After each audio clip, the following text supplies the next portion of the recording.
Russia Ukraine శాంతి ఒప్పందం చర్చల్లో ఎలాంటి పురోగతి కనిపించకపోతే అతి కొద్ది రోజుల్లో మధ్యవర్తిత్వం నుంచి తప్పుకుంటామని అమెరికా ప్రకటించింది.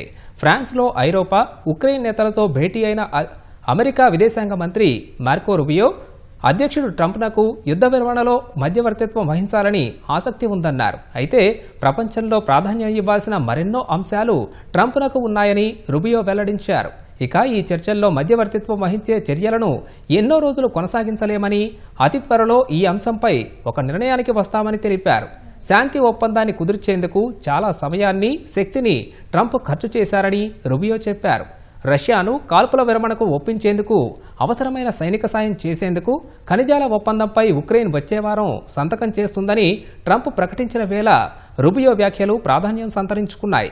ఇప్పుడు సంతకం చేసేందుకు జెలెన్స్కీ వెనక్కి తగ్గితే అమెరికా చర్చల నుంచి వైదొలుగుతుందన్న హెచ్చరికలను రూబియో ఇచ్చినట్లు నిపుణులు విశ్లేషిస్తున్నారు.